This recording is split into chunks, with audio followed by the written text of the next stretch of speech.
러시아군이 우크라이나 수도 키이우를 둘러싼 올가미를 조이기 시작했습니다. 키이우 북서쪽에서는 대규모 지상군이 키이우를 향해 집결했고, 북동쪽에서는 교착 상태를 깨고 러시아군이 키이우 도심을 향해 전진하고 있는데요.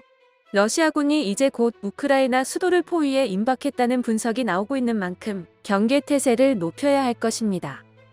상황이 이렇게 되자 서방 국가들이 이제 러시아에 대해 조치를 할 줄 알았지만, 오히려 러시아를 돕던 나라에 대해 강력 제재를 가하기 시작했는데, 이게 어떻게 된 일인지 자세히 알아보도록 하겠습니다. 키이우 북쪽과 남쪽 도시를 향한 러시아군의 공세는 갈수록 거세지고 있습니다. 로이터 통신 CNN 방송 등에 따르면 대규모 러시아 지상군이 키이우 도심과 약 25km 떨어진 북서쪽 지점까지 접근했다고 밝혔고, AP통신은 키이우 북동쪽에서도 러시아군이 도심을 향해 일부 전진한 것으로 파악됐다고 미국 국방부 당국자의 발언을 인용해 보도했습니다. 키이우 남쪽 도시 바실키우에도 러시아군의 공격이 계속해서 이어지고 있으며, 러시아의 이어진 공격으로 도시의 연료 저장소가 폭파하여 탄약고까지 폭파됐고, 특히 군 공항 활주로가 완전히 파손돼 운영이 불가능해졌습니다. 게다가 키이우 시가전이 임박했다는 소식이 들렸는데요. 중국 왕이 언론에서는 많은 낙하산병이 갑자기 물밀듯 쏟아진다.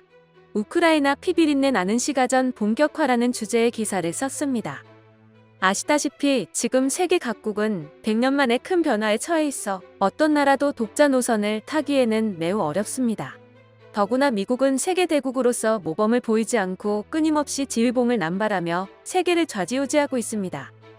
이와 함께 나토라는 거대한 군사 집단이 러시아를 겨냥하고 있는 미국과 다른 나토 국가들도 있어 러시아와 우크라이나 정세는 이런 복잡한 환경 속에서 더욱 긴박해지고 있습니다. 미국 등 서방 국가들은 파병 불가를 결정했고, 이들 국가는 그동안 우크라이나에 무기 탄약을 대량으로 공급해왔을 뿐 어떠한 문제 해결 방안을 제시하지 못했습니다. 그런데도 러시아군은 빠른 속도로 밀어붙여 이미 많은 전선에서 승리를 거두고 있습니다. 이미 우크라이나 기반 군사시설은 러시아군의 공격을 받아 마비되어 버렸습니다. 러시아군이 우크라이나 제2의 도시 하르키우를 포위한 가운데 도시에서 공방전을 벌이면서 각종 피비린내 나는 시가전이 이어지게 되었고, 하르키우 보안국 건물은 파괴된 것으로 알려졌는데요. 그러자 거주하고 있던 많은 우크라인들이 대피로를 통해 도시를 떠나고 있습니다. 하르키우에는 러시아 공수부대가 대거 낙하한 것으로 알려졌습니다. 군사 전문가는 러시아가 우크라의 도시를 장악할 수 있다면 우크라이나와의 전쟁에서 좋은 발판을 마련할 수 있을 것으로 분석하며, 다음번에는 더 큰 우세가 찾아올 것이라고 언급했습니다. 하지만 러시아는 마냥 기분이 좋을 수 없었습니다. 이유는 러시아군의 피해 또한 상당했기 때문인데요. 러시아군의 사상자가 셀 수 없을 정도로 많고, 보급품도 끊긴 데다가 통신망도 제대로 되어 있지 않아 우크라에 대한 공세를 이어 나가기 힘든 상황입니다. 현재 러시아군의 사상자 현황에 따르면 우크라 여러 도시에서 러시아군이 꼼짝 못하고 있고, 빠른 시간 내에 완전한 점령을 시도하는 것은 비현실적이며, 우크라이나에서 민간인의 희생이 더 나오게 되면 서방 국가들이 러시아를 공격할 수 있는 빌미를 제공하는 것이기 때문에 조심스러운 상황입니다. 이번 사태가 최단 기간 내에 진정되길 바라는 것은 물론 러시아도 한 단계 더 나아가야 하고, 젤렌스키도 하루빨리 진정성 있는 조치를 취해야 하며, 미국은 더 이상 러시아를 돕고 있는 나라를 그만 괴롭혀야 할 것입니다.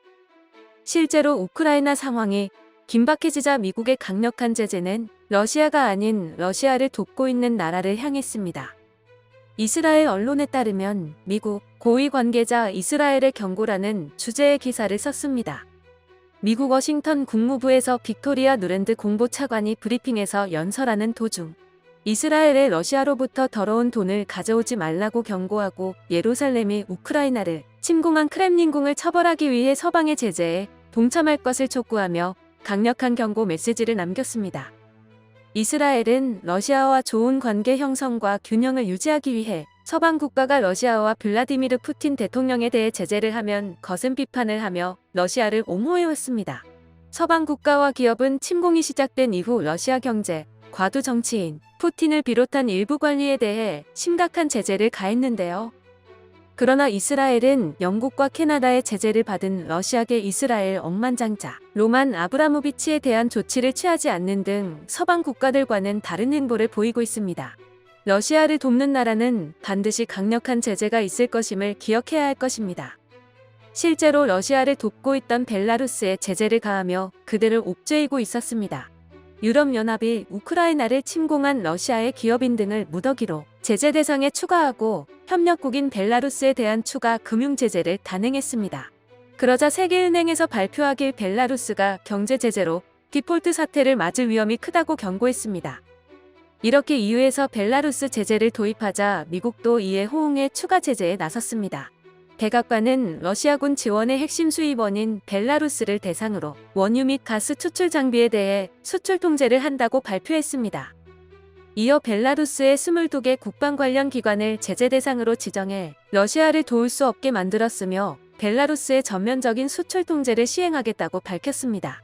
친러 정권이자 우크라이나의 북쪽 국경을 접한 벨라루스는 우크라이나 전쟁이 발발하기 전 러시아와 합동 군사훈련을 하는가 하면 러시아군이 집결해 있다가 국경을 통해 우크라이나로 진격할 길을 열어주기도 했지만 결국 러시아를 돕다가 나라가 파산하기 직전까지 임박한 상황이 되어버렸습니다. 이렇게 결국 평화를 지키지 못하는 국가들은 그 끝이 좋지 못하다는 것을 잘 알 수 있는 모습이었는데요. 더 이상 우크라이나 지역의 희생자가 나오지 않길 희망하며 영상 마치겠습니다.